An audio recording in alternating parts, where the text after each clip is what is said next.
One last lecture में हम लोगों ने किया था नेचर ऑफ लाइट के बारे में कि नेचर ऑफ लाइट क्या होता है, लाइट क्या होती है, इलेक्ट्रोमैग्नेटिक रेडिएशन होती है। मैंने आपको बोला था इलेक्ट्रोमैग्नेटिक रेडिएशन, जो भी अलग अलग इलेक्ट्रोमैग्नेटिक रेडिएशंस होती हैं उनके बारे में हम नेक्स्ट लेक्चर में पढ़ेंगे। ठीक है, उसके अलावा हमने पढ़ा था कि जो लाइट की स्टडी होती है, ठीक है, उसको हम बोलते हैं ऑप्टिक्स।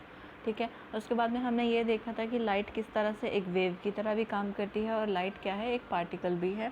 उसके हमने सिंपल से एग्जांपल्स भी देखे थे।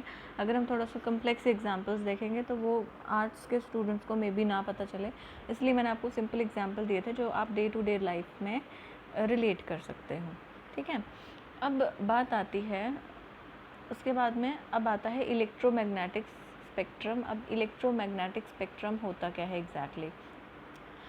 इलेक्ट्रोमैग्नेटिक स्पेक्ट्रम आप इस तरह से कंसीडर कर लीजिए कि एक ग्रुप होता है डिफरेंट रेडिएशंस का। ठीक है, रेडिएशंस क्या होती हैं? जैसे रेज़ जिसको आप बोलते हो कि सूरज से निकलने वाली किरणें, ठीक है, रेज़ रेडिएशंस, ठीक है, किरणें आप बोलते हैं ना, सूरज की रेडिएशंस होती हैं, किरणें होती हैं, काइंड ऑफ इस तरह से कंसीडर कर लीजिए। अब ये जो किरणें हैं, ये जो रेडिएशंस हैं, ठीक है, इनको हम क्या करते हैं, इनको एक ग्रुप में रख देते हैं। ठीक है, और उस ग्रुप को हम क्या बोल देते हैं? Electromagnetic spectrum. ठीक है, एक बार बोलेंगे, इलेक्ट्रोमैग्नेटिक स्पेक्ट्रम। ठीक है, अब इलेक्ट्रोमैग्नेटिक स्पेक्ट्रम में हमने जो एनर्जी है उसको किस तरह से, उसमें जो रेडिएशंस हैं वो किस तरह से अरेंज्ड होती हैं वो हम देखेंगे। उससे पहले एक चीज़ आपने जो लाइफ में देखी होगी जिसको हम बोलते हैं रेनबो, रेनबो या इंद्रधनुष जिसको आप बोलते हैं।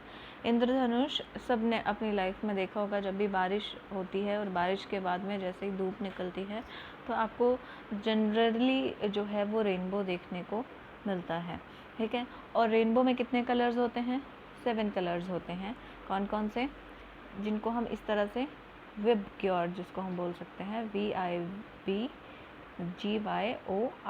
जिसमें V for violet, I for indigo, B for blue, G for green, Y for yellow, O for orange और R फॉर रेड। ठीक है, तो ये है हमारा विबग्योर। ठीक है, तो ये सारे कलर्स आपको दिखाई देते हैं जब भी रेनबो आता है।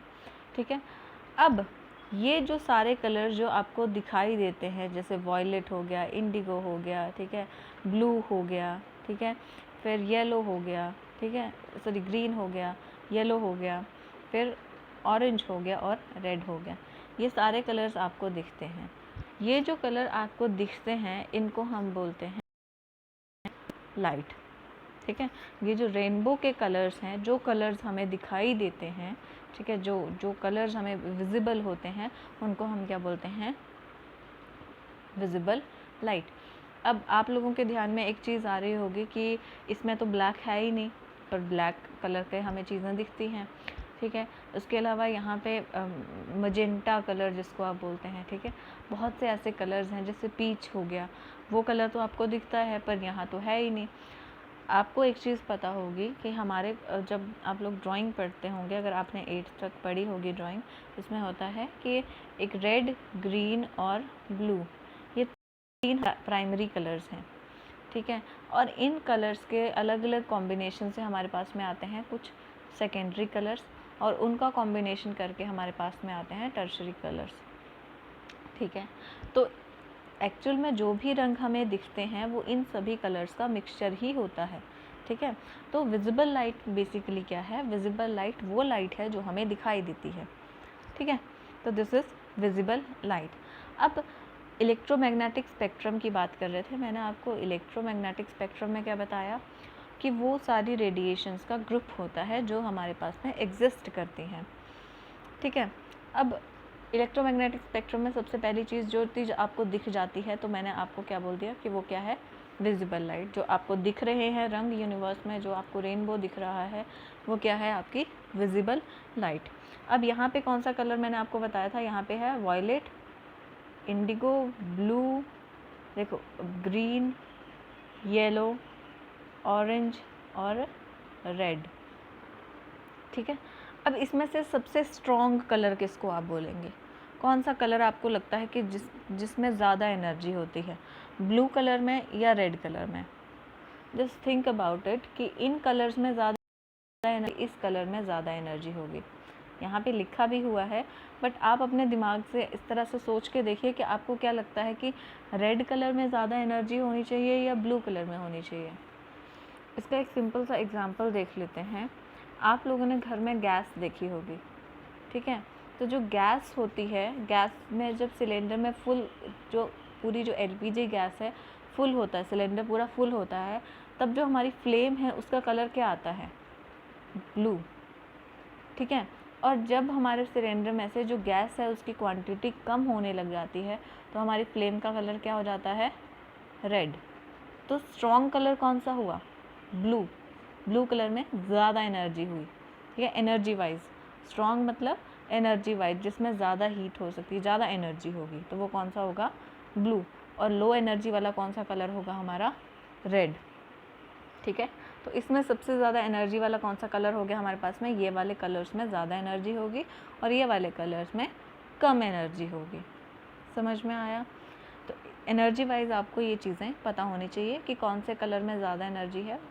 जो वी वाले साइड के कलर्स हैं, वॉयलेट, इंडिगो, ब्लू, इसमें एनर्जी ज़्यादा होगी, जबकि येलो, ऑरेंज, रेड वाली साइड के जो कलर्स हैं इनकी एनर्जी क्या होगी? कम होगी। ये कहाँ से आप जान सकते हैं? जो मैंने आपको अभी गैस का एग्जाम्पल बताया, राइट। अब हमारे स्पेक्ट्रम में और भी अलग अलग रेज़ हो सकती हैं। इन सभी रेज़ के अलावा भी और रेज़ हो सकती हैं। अब क्या है, एनर्जी वाइज देखेंगे तो जो एनर्जी वॉयलेट से ज़्यादा स्ट्रॉन्ग है, ठीक है, उसको हम बोलते हैं अल्ट्रा वायलेट रेज़। सूरज की किरणें, जो आपने सुना होगा कि सूरज की किरणें कौन सी निकलती हैं? अल्ट्रा वायलेट रेज़, जिनको हम यूवी रेज़ बोलते हैं। तो यूवी रेज़ जो हैं वो वॉयलेट से ज़्यादा स्ट्रॉन्ग है, इसलिए इसको बोलते हैं अल्ट्रा, और वी फॉर वायलेट, मतलब वॉयलेट से ज़्यादा स्ट्रॉन्ग।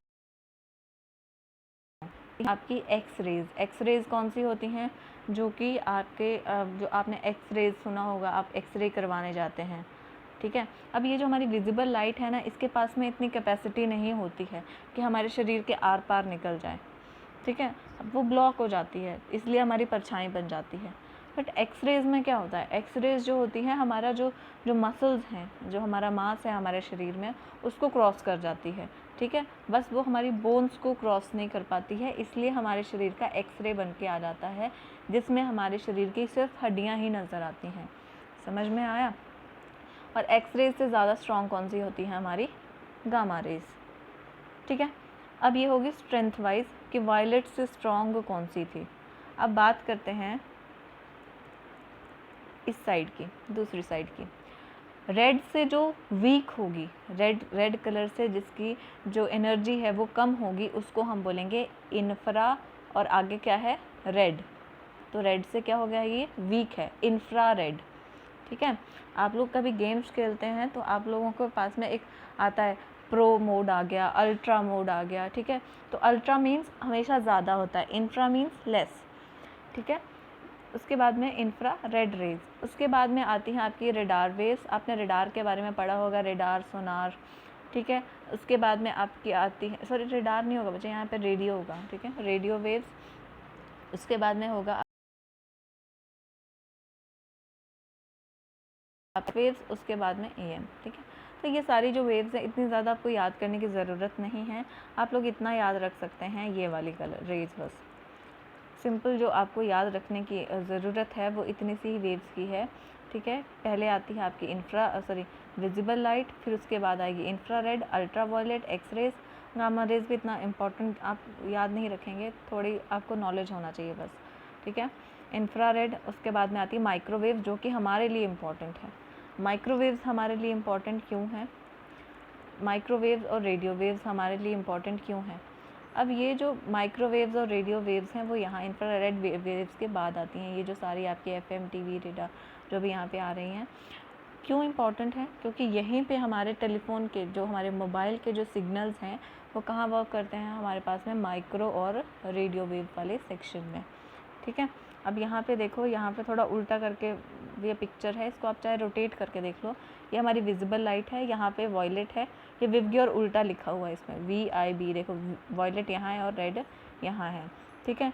अब यहाँ पे देखो, हमारी अल्ट्रा वायलेट रेज कौन सी होती हैं, जो सन से निकलती हैं, ठीक है, और उसको हमारी जो स्किन है उसको एब्जॉर्ब कर लेती है, ठीक है। तो अल्ट्रा वायलेट रेज़ के बारे में हमने क्या पढ़ा था कि वो हमारी स्किन के लिए हार्मफुल होती हैं, उससे कैंसर हो सकता है, ठीक है। तो अल्ट्रा वायलेट रेज़ जो होती हैं वो कहाँ से निकलती है, जो सूरज से, यूवी रेज़ जिसको आप बोल सकते हैं, और वो वायलेट से ज़्यादा स्ट्रॉन्ग होती हैं और हमारी स्किन उसको एब्जॉर्ब कर लेती है, ठीक है। उसके बाद में एक्स रेज़ के बारे में आप सुना होगा। एक्स रेज़ जो होती हैं हमारी बॉडी में से हमारी बोन्स का जो एक स्ट्रक्चर है उसको देखने में हेल्प करती हैं। उसके बाद में आती हैं गामा रेज़। अब आती है यहाँ पे रेड के बाद जो आती है इंफ्रा रेड रेज़, ठीक है। तो इंफ्रा रेड रेज़ क्या होती हैं, ठीक है।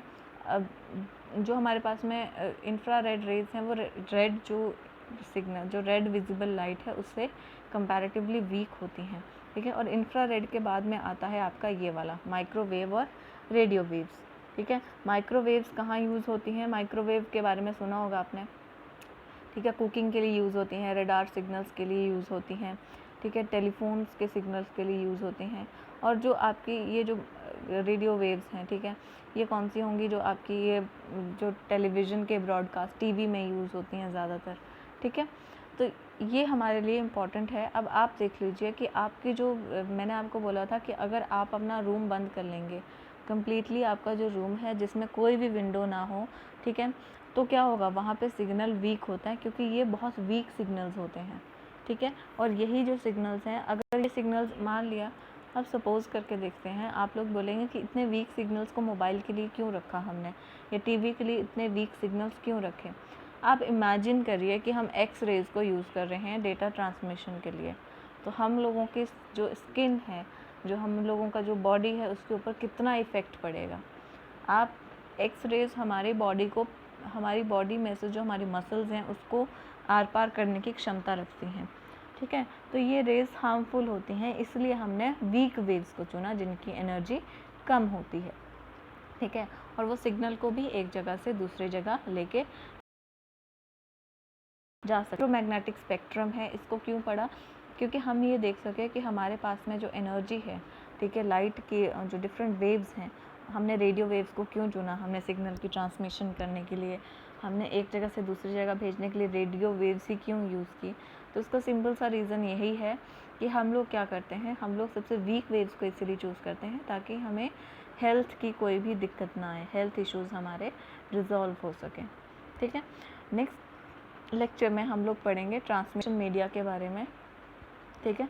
अलग अलग माध्यम कौन से होते हैं। ये जो पिछला टॉपिक था ये थोड़ा सा लेफ्ट आउट था, जो टॉपिक था, ठीक है, रह गया था मेरे से, इसलिए ये कवर किया है। तो आई होप आप लोगों को समझ में आ रहा होगा। नहीं आता है तो please do let me know. अगर आप लोग चाहते हैं कि आप लोगों की एक रिवीजन के लिए लाइव क्लास हो जाए तो आप मुझे बता देना, ताकि मैं उस हिसाब से आपके लिए भी एक लाइव क्लास अरेंज कर दूँ, ठीक है। So this was it. Thank you so much for listening.